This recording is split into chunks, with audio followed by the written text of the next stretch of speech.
자, 바울에 대한 청문회가 끝났습니다.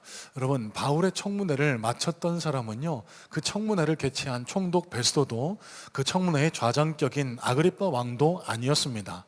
그 청문회의 마지막 결론과 같은 일성을 내뱉은 사람은 그 청문회장에 끌려 넣었던 사도 바울이었는데요. 사도 바울의 마지막 일성이었습니다. 내가 결박된 것 외에는 다 나와 같이 되기를 원한다라고요. 여러분, 이 말을 들은 베스도가 네가 미쳤구나라고 그렇게 이야기를 합니다. 왜요? 이 사람은 미결수 신분이거든요. 죄수 신분이거든요. 초라한 행색이거든요. 그런데 앞에 고관 대작들, 화려한 예복을 입고 앉아있는 세상 권세를 한 손에 쥐고 있는 이 사람들에게 나같이 되기를 원한다라는 일견 이해할 수 없는 얘기를 하고 있는 바울에게 미쳤다라고 했던 겁니다. 여러분, 바울은 진짜 미친 사람이었습니다. 광인이었습니다. 다른 의미에서 예수 그리스도께 몰두된 진짜 그리스도인이었습니다. 그래서 이 바울의 일성이 가리켰던 말의 참된 의미는요, 이 세상 것, 헛된 것에 매달려 살아가지 말고 영원한 것, 하나님의 종, 사명을 따라 살아라 라고 하는 그 일성이었다라는 사실입니다.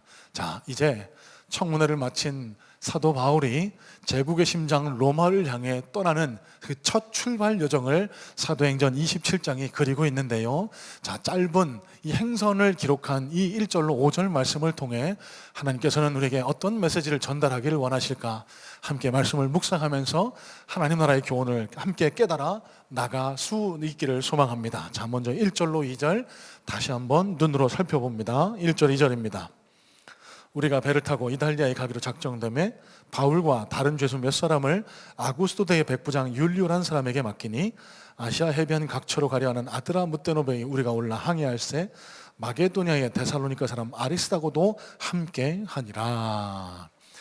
자, 여러분, 본문이 기록된 시기가 주후 60여 년경 가을로 추정이 되고 있습니다. 여러분, 여기 지중해 연안에는요, 항해하는 선장이나 선주들에게는요, 어떤 불문율 같은 게 있었다라고 해요. 그 불문율은요, 이 지중해가 겨울이 되면 특별히 11월 달서부터 1월 달까지는 풍랑이 너무 심하기 때문에 배를 띄우지 않는다는 겁니다. 그 배 때문에, 풍랑 때문에 배가 유실되기도 하고 많은 사람들의 생명을 잃었던 까닭이겠죠. 자, 여러분, 이 청문회를 개최했던 베스도가 가이사 황제 상소가 결정된 바울의 로마 송환을 늦추지 않았습니다. 더 늦어서 이곳에서 반년 이상을 지체할 수 있었기에 서둘러서 그를 이탈리아 로마로 보내기로 작정했던 거예요. 자, 여러분, 가장 먼저 로마를 향해 첫 출발하는 그 여정을 그리고 있는 이 말씀 속에 우리가 제일 먼저 주목해야 할 단어 하나가 있습니다. 우리라는 단어입니다. 우리. 여러분, 1절에 주어를 가리키는 우리라는 단어는 1인칭 대명사입니다. 나, 화자를 포함한 인칭 대명사죠. 자, 그러면 이 글을 기록한 이가 바울 일행에 포함됐다는 의미가 되겠습니다. 여러분, 사도행전을 누가 기록했다고요? 의사 누가가 기록했습니다. 누가복음을 기록한 의사 누가, 사도행전 16장에서 사도 바울을 처음 만나서 사도 바울의 그 전도 여행에 함께 동참했던 의사 누가가요, 바울이 헤롯궁에 구금되어 있는 2년 동안 그를 버리고 떠나간 게 아니었습니다.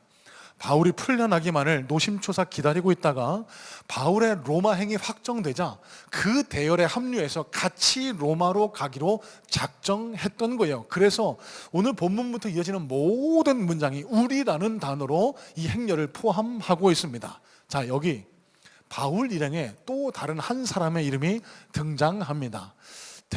마게도냐의 데살로니가 사람 아리스타고라는 사람의 이름이 등장하는데요. 여러분, 아리스타고 어디서 들어보셨나요? 벌써 잊으셨겠죠? 설교하는 저도 한참을 까먹고 있었는데요.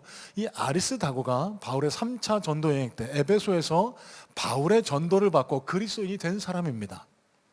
사도행전 19장 20장에 보면은요, 그곳에서 에베소에서 폭동이 일어났을 때 군중들에서 문매를 맞으려는 사도 바울을 감싸 안고 보호했던 사람이 아리스타고고요. 20장에서 바울이 끌려서 투옥될 때 함께 감옥에 투옥됐던 사람이 아리스타고이기도 했습니다. 여러분, 이 아리스타고가요, 일평생 바울 곁에서 그를 보좌하면서 그의 곁을 지키며 함께 사도행전 사명에 동참했는데요. 저 뒤에 보시면 바울이 감옥에서 기록한 골로새서 4장과 빌레몬서 1장의 내용으로 추정해 봤을 때 아리스다고는 바울이 이 땅에서 생명을 다하는 그날까지 그의 곁을 지키면서 그의 사역에 동참했다라는 사실을 우리는 깨달을 수가 있게 됩니다. 여러분, 여기서 제일 먼저 생각해 볼 점이 있습니다. 여러분, 의사 누가? 여러분, 이 당시에도 의사라고 하면은 편안하고 넉넉한 생활을 누릴 수 있는 직업이었을 겁니다. 그런 그가 그 편안한 생활을 다 내팽개치고 바울과 함께 전도 여행에 동참하고 있습니다. 결코 쉽지 않은 일입니다. 헐벗고 굶주리고 강도의 위협에 풍랑의 위협을 견뎌야 했던 이 사도 바울의 여정에 왜 의사 누가는 동참했을까요? 사명. 편하게 먹고 사는 게 내 삶의 목적이 아니고 하나님께서 내게 허락하신 사명, 그 사명 따라 사는 게 중요하다는 것을 깨달았기 때문입니다. 아리스다고도 마찬가지죠. 여러분, 이 아리스다고도 할 일이 없어서 바울 곁을 지키며 평생 그를 곁에서 지근거려서 보좌했을까요? 아닙니다. 하나님께서 주신 사명이 바울을 통한 하나님 역사에 동참하라라는 것을 깨달았기 때문에 바울 곁을 지키며 일평생 헌신했던 거예요. 여러분, 이런 생각을 해보게 됩니다. 가장 좋은 친구는 어떤 친구일까? 돈 잘 빌려주는 친구? 나랑 같이 잘 놀아주는 친구? 그리고 오늘 이 말씀을 통해서 제게 그런 생각이 들더라고요. 최고의 친구는 끝까지 곁을 지켜주는 친구인 것 같다고. 여러분 곁에 누가 있는지, 끝까지 내 곁을 지켜주는 의사 누가 혹은 아리스다고와 같은 존재가 있는지를 한번 살펴보시기를 바라요. 오늘 말씀을 준비하면서 참 감사한 마음이 들었습니다. 부족하지만 제게도 하나님께서 아리스다고 같은, 그리고 의사 누가 같은 많은 분들을 허락해 주셔서 이분들을 의지하면서 저는 부족하지만 이 교회를 아름답게 이끌어갈 수 있게 도와주신 것 참 하나님한테 새삼 감사하면서 하나님께서 붙여주신 동역자들한테 더 잘해야 되겠다라는 그런 마음의 다짐도 갖게 됐습니다. 여러분, 곁에 계신 분들을 소중히 여기실 수 있는 지혜가 있으시길 바라요. 또 여러분, 저와 여러분들이 지금 사순절 기간을 보내고 있습니다. 예수님의 고난당하심, 부활하심을 기리는 이 사순절 기간에 예수님을 위해 우리가 해드릴 수 있는 가장 최고의 헌신과 신앙의 모습은 뭘까? 여러분, 예수님이 저와 여러분들에게 뭐 큰 거 기대하지 않습니다. 사자굴에 들어가기를, 순교하기를, 아니 저 땅끝까지 가서 선교하기를 그 누구에게나 그렇게 요청하지 않으세요. 예수님이 간절하게 소망하고 예수님이 가장 기쁘게 해드릴 수 있는 것 뭘까요? 곁에 있어 드리는 겁니다. 예수님은 늘 우리 곁에 있고 싶어 하시는데 우리는 너무나 연약하고 완악해서 세상이 좋다고, 죄악이 좋다고 예수님께로부터 등을 돌려 세상으로 나갈 때가 얼마나 많습니까? 여러분, 적어도 이 사순절 기간 동안만이라도 예수님께 더 가까이 곁에 있을 수 있는 그런 은혜가, 그런 결단이 우리 속에 생겨날 수 있게 되기를 주님의 이름으로 축복합니다. 여러분, 다른 것 아니에요. 예배에 정성껏 참여하시고 매일매일 예수님 묵상하시면서 말씀을 가까이 하시는 것, 그게 예수님 곁에 가까이 있는 것, 예수님을 가장 기쁘게 해드리는, 곁에 있어 드리는 것이라는 사실 여러분 기억하시길 주님의 이름으로 축복합니다. 자, 계속해서 말씀을 이어갑니다. 1절 말씀에 의하면요, 총독 베스도는 이 바울을 포함한 죄수들을 로마 황제에게까지 인도하는 데 책임을 로마 황제 직속부대 아구스토대의 백부장 율리오라는 사람에게 맡겼다라고 기록을 하고 있습니다. 자, 이 율리오라는 사람이요, 이 황제에게 가는 바울 일행과 죄수들 그리고 자기 부하들을 거느리고 이 사람들을 로마에 있는 황제에게까지 호송해 갈 책임을 맡았던 거예요.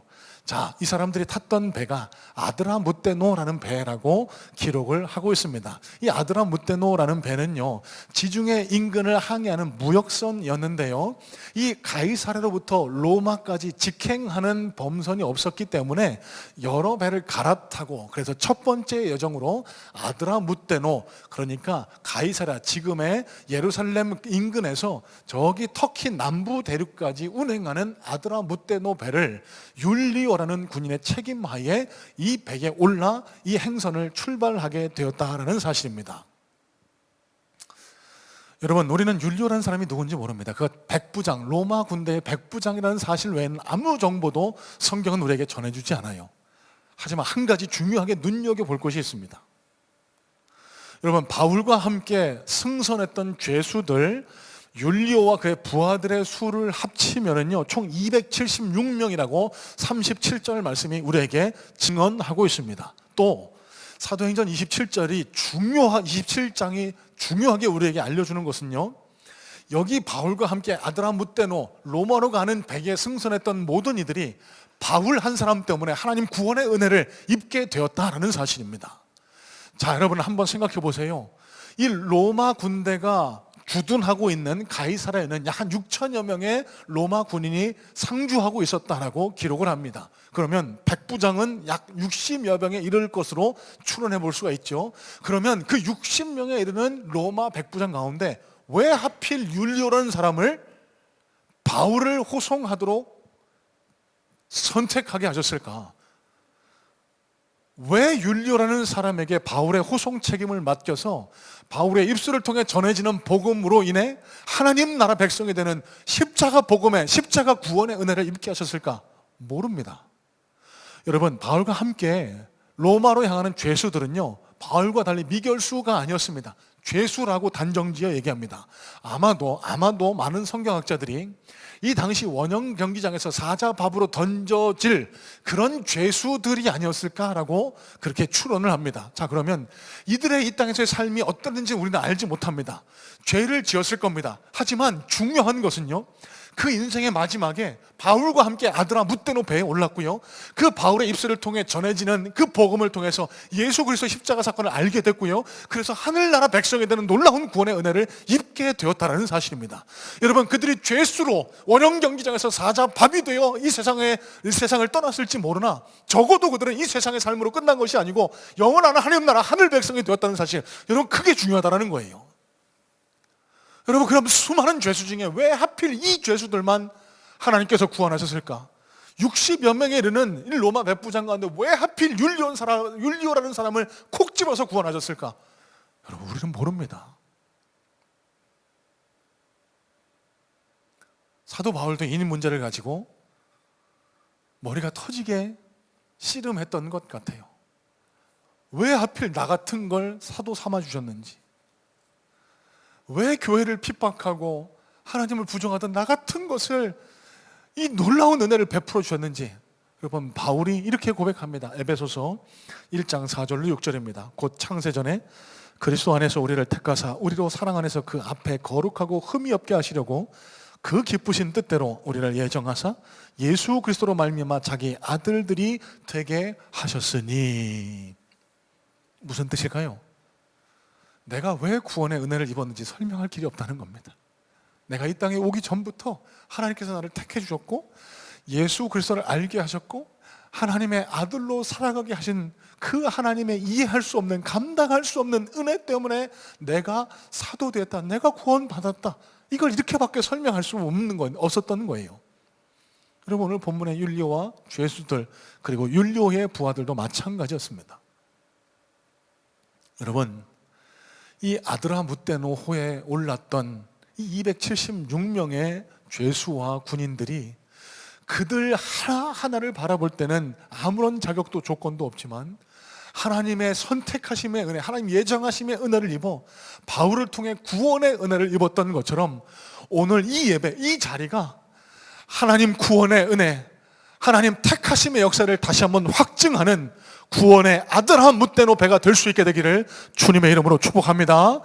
그저 한 시간을 때우려고 종교 생활을 하려고 이 자리에 나오신 것이 아니라 여러분들을 하나님이 만세전부터 선택하셨고요, 여러분들을 하나님의 자녀 삼으시기 위해서 하나님의 사랑의 손길이, 하나님의 보이지 않는 손이 지금껏 여러분의 삶을 인도하셨다는 사실을 여러분은 믿음으로 받아들이실 수 있기를 주님의 이름으로 축복해요. 그 믿음으로 우리는 구원받아 하늘나라 백성이 되는 겁니다. 자, 여러분, 중요한 한 가지입니다. 그러면 이런 맥락에서 이 아드라무떼노호의 책임자가 누군지를 다시 한번 해석해 볼 수 있으면 좋겠어요. 여러분, 1절 말씀은 분명히 로마 군대 백부장, 황제 직속부대 백부장 율리오가 이 백의 책임을 맡은 사람이라고 기록을 합니다. 여러분, 하지만 실질적인 이 배의 책임자는 누구죠? 왜 하나님께서 이 배를 276명과 함께 타게 하셨을까요? 바울 때문에. 이 276명을 구원하시기 위해서 함께 그 아드라무떼노 배에 오르게 하셨고, 바울 한 사람을 통해서 전해지는 그 복음으로 그들을 구원하시기로 작정하신 하나님 섭리, 하나님 예정하심의 섭리가 이 아드라무떼노호에 작동하고 있다는 사실입니다. 이런 맥락에서 이 아드라무떼노호의 책임자는 율리오가 아니라 바울이었습니다. 여러분, 저와 여러분이 속해 있는 가정, 직장, 사업장, 학교, 여러분, 그곳의 책임자가 누구라고 생각하세요? 목사님 당연히 교장 선생님이죠. 목사님 당연히 사장님이죠. 아닙니다, 여러분. 오늘 말씀을 통해 우리가 깨달으셔야 할 것은, 여러분이 서 계신 그 자리가 하나님께서 저와 여러분들에게 맡겨주신 구원의 아드라무떼노라는 사실을 기억하시기를 주님의 이름으로 축복해요. 여러분, 여러분이 서 계신 곳의 책임은 하나님이 여러분에게 맡겨주셨습니다. 우리 가정을 구원할 책임이 나에게 있다는 거예요. 내가 속한 이 조직, 회사를, 우리 과장님을, 우리 부장님을, 우리 사장님을 하나님께로 인도해야 할 책임이 나에게 있다는 겁니다. 우리 선생님을, 우리 교수님을 하나님 앞으로 인도해야 할 책임이 나에게 있다는 거예요.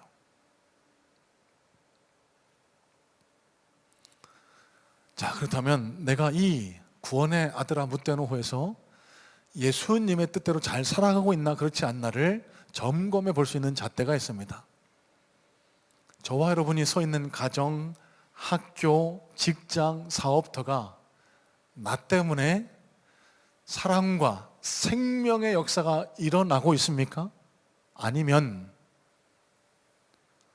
나 때문에 시들어가고 미움과 갈등과 분노가 증폭되고 있지는 않습니까? 만약에 저와 여러분의 삶과 신앙의 모습이 후자와 같다면 하나님이 원하시는 그리스도인의 모습으로 제대로 살아가고 있지는 못하고 있다는 사실을 여러분 기억하실 수 있어야 돼요. 디공수련회를 마친 청년들에게 다시 한번 이렇게 당부하고 싶습니다. 이제 3월이 돼서 각자의 학원으로, 일터로 돌아가는 새 학기가 시작됩니다. 여러분, 여러분이 서 있는 그 자리가 우리가 수련회를 하게 하신 하나님의 목적, 뜻이 거기에 있는 거예요.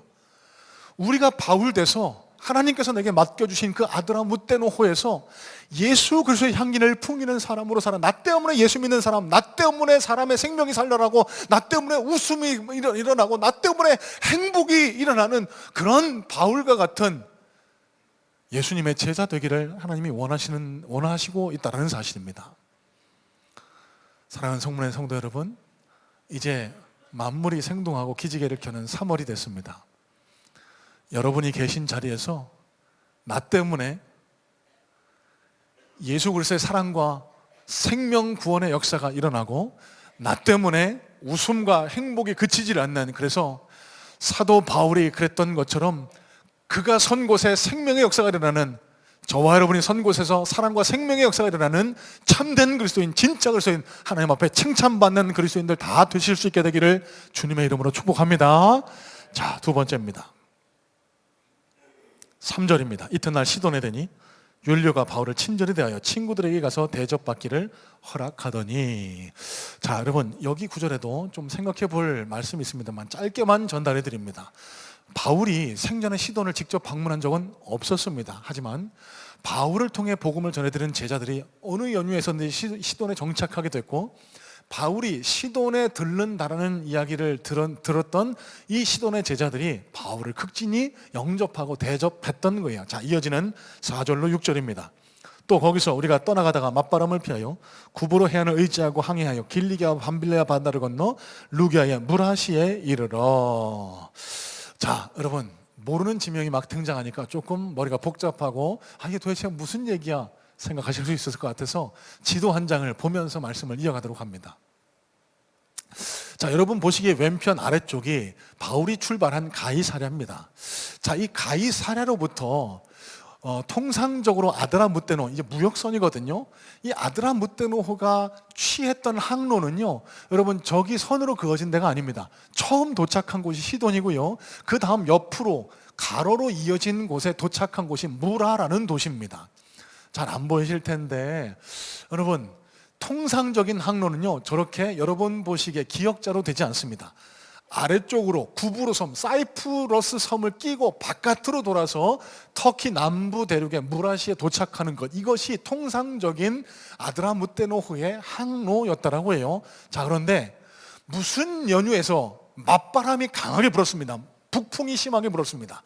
어쩔 수 없이 배가 바람에 밀려서 그 구브로 섬을 끼고 그 구브로 섬을 바라보면서 터키 남부 해안을 항해해 무라에 이르를 수밖에 없었다는 거예요. 자,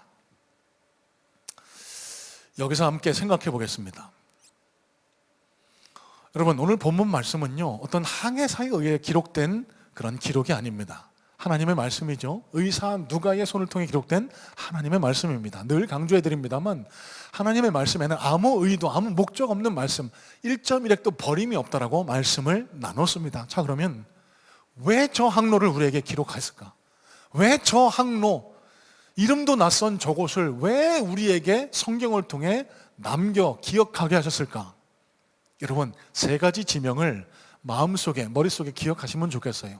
구브로 섬, 여러분 북풍을 만나서 어쩔 수 없이 구브로 섬을 끼고 이 아드라무테노호가 항해할 수밖에 없게 되었습니다. 여러분, 이 구브로 섬이 어떤 의미를 가지고 있을까요? 여러분, 이 구브로 섬은요 사도 바울의 첫 사역지였습니다. 안디옥을 출발한 1차 전도 여행팀이 제일 먼저 도착한 곳이 바로 저 구브로 섬이었습니다. 여러분, 저 1차 전도 여행 때와 지금의 본문의 시점의 시차는요 약 한 15년년의 시차가 있습니다. 여러분, 15년 동안 바울이 얼마나 저 지중해 세계를 누비고 다녔습니까? 폭풍의 위험, 강도의 위험, 배고픔, 추위, 굶주림을 견뎌가면서 15년 동안 하나님 앞에 헌신했어요.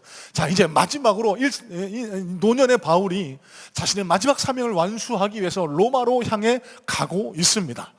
자, 그 로마로 향해 가는 길에 하나님께서는요 정상적인 항로가 아닌 북풍이 불게 하셔서 그 맞바람 때문에 어쩔 수 없이 저 구브로 섬, 자신이 처음 발걸음을 내디뎠던 구브로 섬을 보면서 지나가게 하셨던 거예요. 어떤 의미, 어떤 목적이 있으셨을까요?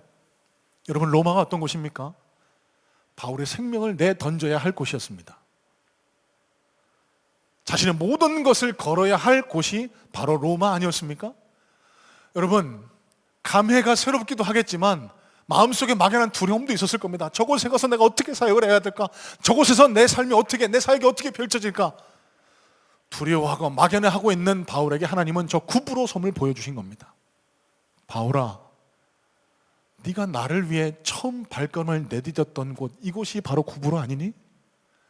그때 뜨거웠던 그 열정을 다시 한번 기억해봐. 그때 네가 얼마나 열정에 넘쳤는지를 다시 한번 기억해봐. 그때의 하나님인 내가 지금도 네 곁에 함께 하고 있고, 네가 어디를 가든지 나는 네 곁에서 너와 함께 할 거야. 절대로 두려워하거나 떨지 마. 어디를 가나 내가 너와 함께 할 거야.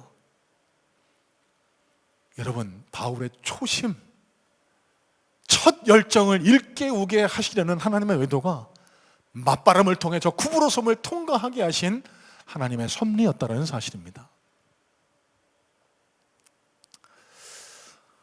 여러분, 오늘 이 예배를 통해 하나님께서도 저와 여러분 신앙의 초심, 첫 열정이 가득한 그때 그 자리를 상기하게 하시려는 줄로 믿습니다.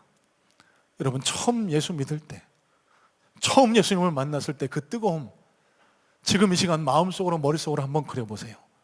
우리 주님께서요, 그 마음으로 오늘 이 예배를 하나님 앞에 드리기를 원하고 계십니다. 그 마음으로 내일부터 시작되는 3월 한 달을 살아가기를 원하고 계세요. 그 마음으로 이 땅에서의 삶을 끝까지 변함없이 달려나가기를 하나님께서 원하고 계신 거예요.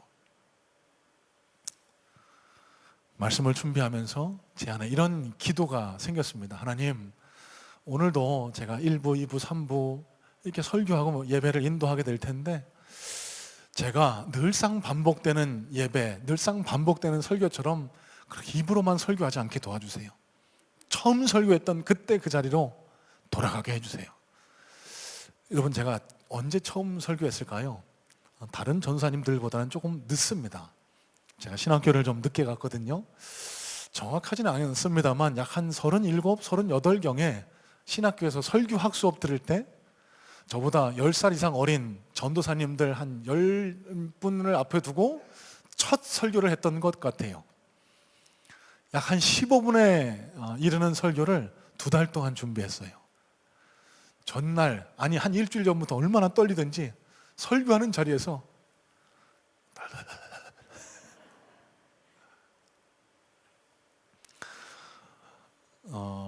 설교학을 인도하셨던 교수님이 제가 어떤 삶을 살아오셨는지를 알거든요. 아니, 뭐 사회생활 그렇게 하신 양반이 뭐 이게 설교 한 편 하면서 그렇게 떠느냐고 저한테 그렇게 조언해 주실 만큼 얼마나 떨면서 설교했는지 모릅니다. 그 첫 설교의 감격이 지금도 잊혀지지가 않아요. 여러분, 지금 제가 나누고 있는 지금 이 설교 시간이 물론 세월은 많이 지났지만 그때 그 거칠지만 투박하지만 순수한 복음의 열정을 담은 그 마음으로 설교할 수 있게 해달라고 여러분 기도해 주시길 주님의 이름으로 축복합니다. 여러분, 신앙생활하다 부침이 있으세요?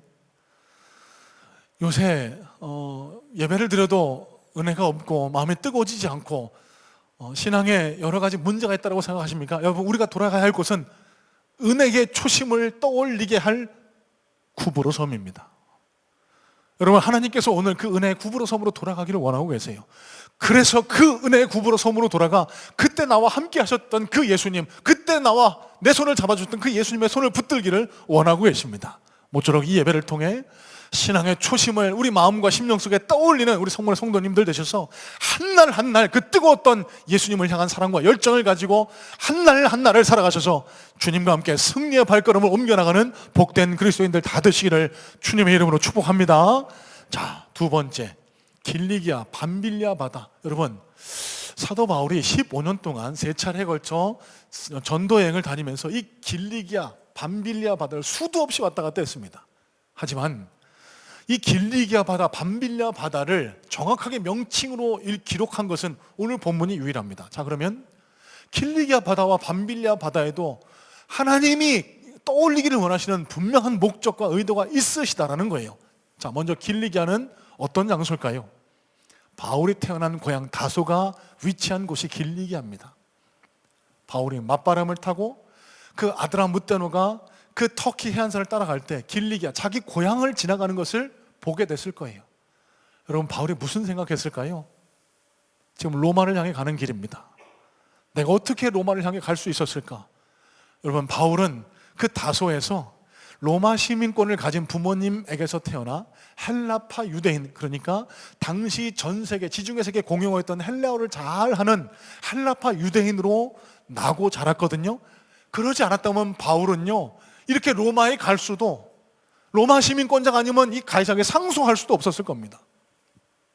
깨달았을 거예요. 아, 하나님이 나를 이곳 다소에 태어나게 하신 것은 나로 하여금 이 로마로 가서 저 제국의 심장을 복음으로 물들게 하라는 그런 의도가 있으셔서 나를 이곳에 보내셨구나. 내가 마지막까지 하나님이 이 땅에서 나에게 허락하신 사명에 충실해야 되겠다. 그 마음의 결의를 다지지 않았겠습니까? 왜 나는 이 가정에 태어났을까? 왜 나는 지금 이곳에 살고 있을까? 왜 나는 이런 환경을 마주하며 살아갈까? 불평하며 원망하시는 분들이 종종 있을 수 있습니다. 여러분 기억하세요. 성경의 원리에 의하면 아무런 목적과 의도 없이 살아가는 인생은 단 하나도 없습니다. 적어도 그리스도인이라면요. 내가 왜 갑자기 암이라는 질병을 만났는지, 내가 왜 갑자기 이런 환난과 고난 앞에 서 있는지 아무런 목적과 의도 없는 하나님의 섭리는 존재하지 않아요. 그러면 우리가 떠올려야 할 것은 이 고난에 내가 지금 마주하고 있는 환경 앞에 하나님의 뜻, 하나님의 섭리가 숨어 있다는 겁니다.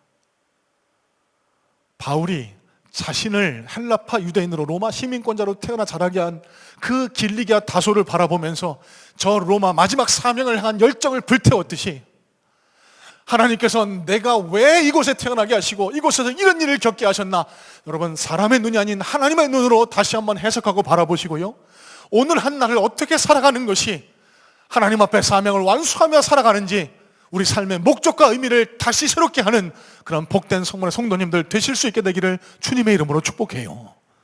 여러분 의미 없이 한 날 한 날을 살아가지 마시고요, 하나님의 목적과 사명을 더 깊이 묵상하시면서 그 길을 향해 뚜벅뚜벅 한 날 한 날을 살아가실 수 있게 되기를 주님의 이름으로 축복합니다. 자, 마지막입니다. 밤빌리아 바다에는 어떤 의미가 담겨 있을까? 여러분, 이 밤빌리아에는 버가라는 지역이 속해 있습니다. 바울의 1차 전도 여행 때 구브로 섬을 지나서 다음 행선지로 정한 곳이 밤빌리아의 버가라는 장소입니다. 여러분, 이 버가에서 중요한 사건이 일어났는데요, 이 바울과 바나바를 수행하던 청년 마가가 너무 힘들었던지 그냥 아무 말도 안 하고 도망가 버렸습니다. 무단 이탈했어요. 이때부터 바울과 바나바 둘만 남아서 그 무거운 짐을 들고 험산줄령 타우루스 산맥을 넘어 비시대 안디옥으로 계속해서 여정을 이어갈 수밖에 없었습니다. 여러분 생각해 보세요. 바울에게 이 마가가 어땠을까요? 아이고 이놈 새끼, 그 부잣집 도련님으로 살아서 이것 하나 견디지 못하고 우리를 이렇게 힘들게 해? 아마 이런 생각 들지도 않았을까요? 아마 그랬던 이유에서인지 2차 전도여행을 떠날 때 바나바와 크게 다투고 결별합니다. 바나바가 마가에게 다시 기회를 주자고 그래요. 바울은 단호합니다. 안 돼요. 아니 이런 무책임한 청년을 또 데리고 가서 또 무슨 일을 당하려고. 안 돼요. 쟤는 구제불능해요. 쟤를 같이 할 수 없어요. 그것 때문에 바울과 바나가 갈라서서 2차 전도여행을 떠나게 되죠. 여러분, 바울이 로마로 가는 길에 밤빌리아 바다 넘어 버가라는 지역을 지나갑니다. 1차 전도여행 때 생겼던 그 일을 기억하게 됐을 겁니다. 마가라는 청년을 떠올렸을 거예요. 그러면서 그의 마음속에 이런 회상이 들었을 겁니다. 아, 마가 아니었으면. 여러분, 2차 전도여행의 원래 목적이 바나바와 함께 1차 전도여행 때 들렀던 교회를 둘러보는 것이었거든요. 바나바와 헤어지는 바람에 왜? 마가 때문에 바울이 유럽 다륙에도 건너가게 된 거예요. 로마에까지 가게 된 겁니다. 아, 마가를 하나님께서는 이렇게 쓰셨구나. 이런 깨달음을 얻었던 바울이요, 디모데후서 4장을 살펴보면 로마에 도착해서 마가를 부릅니다. 그와 관계를 회복합니다. 그와 관계를 회복한 마가가요, 바울이 하나님 품으로 떠날 때까지 평생 그의 곁에서 그를 지켰습니다. 여러분, 우리가 뭘 깨달을 수 있을까요? 오늘 이 예배가 저와 여러분들에게 떠올리기를 원하시는 밤빌리아 바다가 될 수 있게 되기를 주님의 이름으로 축복합니다. 여러분 심령에 누군가를 미워하고 있을까요? 여러분 심령에서 누군가를 밀어내고 있으실까요? 여러분, 아무 이유 없이 그 사람을 내 옆에 붙여주신 게 아니에요. 아우, 이 왼수 같은 남편, 내가 다른 남자 만났으면 얼마나 좋았을 텐데. 하나님께서 마가와 같은 역할을 위해 붙여주신 하나님의 천사라는 사실을 깨달으실 수 있게 되기를 주님의 이름으로 축복합니다.